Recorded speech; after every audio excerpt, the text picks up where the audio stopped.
Assalamualaikum warahmatullahi wabarakatuh. Halo teman-teman semua. Terima kasih buat kalian yang masih setia menonton konten-konten saya di channel ini. Terima kasih juga buat kalian yang sudah subscribe dan memberikan komentar-komentar positif, memberikan kritik, saran, dan masukan demi perkembangan channel ini.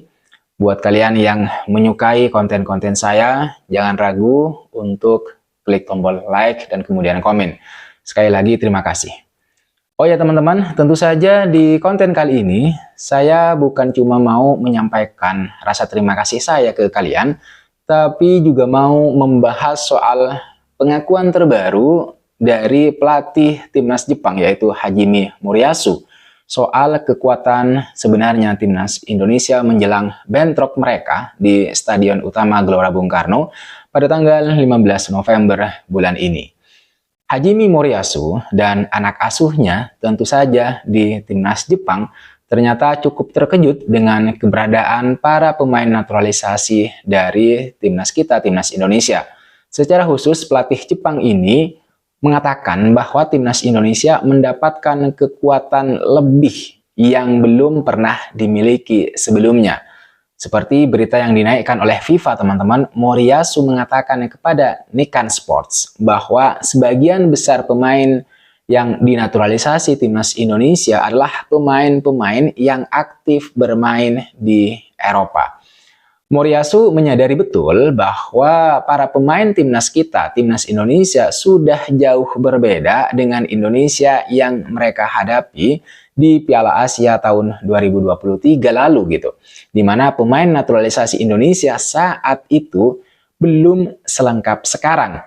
Dan jelas kekuatannya juga akan sangat berbeda. Tidak hanya mengenai pemain naturalisasi saja sebenarnya, Moriyasu juga cemas dengan permainan timnas Indonesia sejauh ini.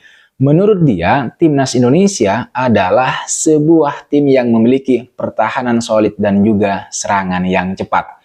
Menurut dia, timnas kita, timnas Indonesia juga mampu memberikan tekanan yang sangat intens sehingga membuat lawan-lawan yang kita hadapi itu kesulitan untuk membawa bola ke depan dan tidak mampu menjalankan strategi dengan baik. Itu adalah dua kekuatan yang dicemaskan oleh Moriyasu dari timnas kita, timnas Indonesia. Pertama, kita disebut memiliki pertahanan yang solid, terutama dengan hadirnya pemain-pemain seperti misalnya Jay Itzes, kemudian Rizky Ridho, Calvin Verdong, Sandy Walsh, kemudian ada juga Shane Patinama, dan Mesh Hilgers. Harus diakui terutama saat bertanding misalnya melawan tim-tim seperti Arab Saudi, Bahrain, dan kemudian juga Australia, teman-teman, pertahanan kita ya sangat sulit ditembus gitu. Dimana pertahanan yang kuat ini telah membuat Indonesia tidak pernah kalah di 3 laga awal dan baru kalah saat melawan Cina. Itu pun karena pemain belakang kita melakukan kesalahan sendiri yang tidak perlu karena tidak begitu ketat menjaga striker lawan atau Cina saat itu. Kemudian yang kedua, timnas Indonesia juga dinilai memiliki serangan yang cepat ke pertahanan lawan-lawannya. Hal itu misalnya kita bisa lihat saat pertandingan Indonesia melawan Arab Saudi dan Bahrain, di mana aliran setiap kali bek-bek kita menghalau atau mematahkan serangan lawan, bola itu langsung diberikan ke tengah atau ke pemain depan, sehingga pemain depan itu langsung melakukan penetrasi ke jantung pertahanan lawan. Itu yang sering kali terjadi di timnas Indonesia, terutama di laga melawan Arab Saudi. Para pemain depan kita itu bahkan nyaris unggul saat Ragnar Oratmangun itu sudah berhadapan-hadapan 1 lawan 1 dengan kiper Arab Saudi saat itu, teman-teman. Di laga melawan Bahrain misalnya lagi, timnas Indonesia bahkan berhasil unggul melalui tendangan Thiamin Rafael Struijk, di mana bola dari belakang langsung diumpan ke Marcelino Ferdinand. Kemudian Marcelino Ferdinand melakukan penetrasi dengan cara membawa bola agak ke tengah, mengumpan bola tersebut ke Tom Haye, lalu kemudian dari Tom Haye bola diumpan ke Rafael Struijk yang berdiri bebas. Dan kemudian Rafael Struijk ini melakukan tembakan placing yang sangat indah ke pojok kiri gawang Bahrain. Kemudian Indonesia unggul 2-1 saat itu. Atas dua kekuatan ini kemudian Moriyasu menyatakan bahwa pihaknya, maksudnya dia dan timnas Jepang yang dia latih, itu tidak boleh gegabah melakukan tekanan-tekanan kepada timnas Indonesia nanti.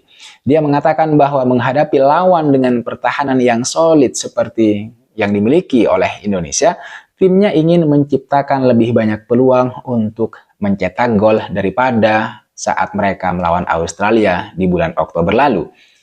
Di sisi ini kita menangkap satu gambaran penting bahwa meskipun timnas Indonesia sedang dalam performa kurang baik, artinya ya kurang baik setelah mengalami kekalahan saat melawan Cina, tapi rupanya Jepang itu tidak mau menganggap remeh para pemain timnas Indonesia.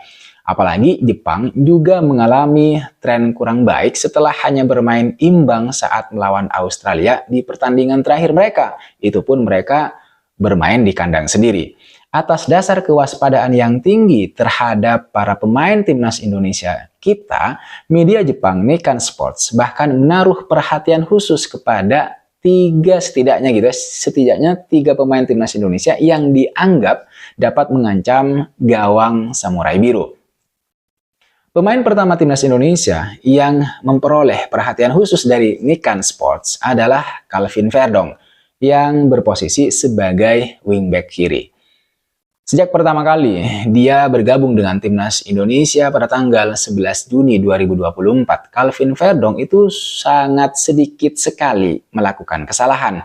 Pemain Nek Nichimigen ini bahkan sering membantu penyerangan dan kerap mengancam gawang lawan dengan akselerasi dan tembakan-tembakan keras kaki kirinya. Meski memiliki postur tubuh yang menurut saya dan kalian juga tahu tidak terlalu tinggi besar, Calvin Verdong ini malah kerap memenangkan duel-duel udara. Dia juga beberapa kali memutus umpan bola lawan saat melakukan serangan balik secara cepat. Pemain kedua, teman-teman, yang juga mendapat perhatian serius dari Nikkan Sports adalah Pratama Arhan. Pemain ini ditakuti tentu saja karena lemparan jauhnya yang langsung menuju gawang. Harus kita akui bahwa lemparan Arhan Pratama menjadi senjata baru bagi terjadinya gol-gol di Indonesia. Sudah sering Arhan Pratama melakukan lemparan jauh yang mengarah ke gawang yang kemudian berhasil dikonversi menjadi gol. Yang terbaru adalah ketika dia membantu timnas Indonesia mencetak gol ke gawang Cina. Di pertandingan tersebut memang gol Indonesia itu dicetak oleh Tom Haye. Tapi jangan salah, semua itu terjadi karena pemain lawan yang salah mengantisipasi lemparan jauh Arhan. Di mana saat itu bola muntah hasil lemparan Arhan ini disambut dengan tembakan yang menghunjam gawang Cina. Setidaknya dengan gol tersebut Indonesia mampu memperkecil ketertinggalan. Lemparan Arhan artinya sebenarnya bisa digunakan oleh Shin Tae-yong saat nanti menghadapi Jepang untuk memaksimalkan tubuh tinggi para pemain timnas kita, Indonesia. Arhan bisa dimasukkan di babak kedua untuk memaksimalkan lemparan jauhnya ke area kotak penalti Jepang. Mengingat postur tubuh para pemain Jepang ini tidak setinggi para pemain timnas Indonesia, terutama di back. Di sini saya kira timnas Indonesia memiliki peluang untuk kemudian mencetak gol dan itu harus dimaksimalkan dengan sangat baik. Kalau mengandalkan serangan-serangan terbuka, saya kira para pemain tengah dan depan kita itu agak sedikit kerepotan karena para pemain Jepang itu lebih unggul secara kualitas. Tapi kita punya keunggulan di bola-bola mati seperti misalnya tendangan bebas, lalu kemudian tendangan penjuru dan lemparan ke dalam yang langsung diarahkan ke area kotak penalti Jepang dan ini hanya bisa dilakukan oleh Arhan Pratama. Kemudian pemain ketiga yang juga mendapatkan perhatian khusus dari Nikkan Sports adalah Justin Hubner, teman-teman. Pemain Wolverhampton U21 ini bisa menjadi mimpi buruk bagi timnas Jepang karena saat membela timnas Indonesia, Justin Hubner terkenal sangat sangar dan tidak segan menjatuhkan lawan-lawannya. Di dua laga sebelumnya, dia memang absen, artinya tidak bisa membela Indonesia karena cedera. Namun saat ini dia sudah kembali dan siap membela timnas Indonesia saat nanti melawan Jepang. Dia juga sudah dipanggil oleh pelatih Shin Tae-yong dan menurut Nikkan Sports, pemain muda kita ini punya potensi untuk menggagalkan Jepang meraih 3 poin. Apalagi Justin Hubner ini sempat bermain di Liga Jepang. Saya kira dia sedikit memahami bagaimana cara pemain Jepang bermain. Dan ini bisa menjadi keuntungan buat kita untuk menghalau atau meredam serangan-serangan yang dilancarkan oleh para pemain Jepang. Sebenarnya memang kalau kita pikir-pikir, Jepang ini punya kelebihan dan kekurangan. Kelebihannya adalah pemain-pemain Jepang ini bermain di liga-liga top Eropa. Pemain mereka itu juga memiliki lebih banyak pengalaman karena sudah terlatih berhadapan-hadapan dengan tim-tim kualitas tinggi di Eropa. Ada yang di AS Monaco, kemudian ada yang di Liverpool, ada juga di La Liga. Kualitas para pemain Jepang ini memang sudah tidak bisa dibantah. Apalagi secara ranking, Jepang memang jauh di atas Indonesia. Tapi di sisi yang lain, timnas kita juga memiliki pertahanan yang solid dan serangan yang cepat. Kita juga memiliki kelebihan secara fisik teman-teman, yaitu postur tubuh yang tinggi sehingga bisa mengandalkan bola-bola atas untuk kemudian mencetak gol. Seperti misalnya bola-bola crossing, tendangan bebas, lalu kemudian tendangan penjuru, dan tentu saja lemparan jauh arahan ke area penalti timnas Jepang.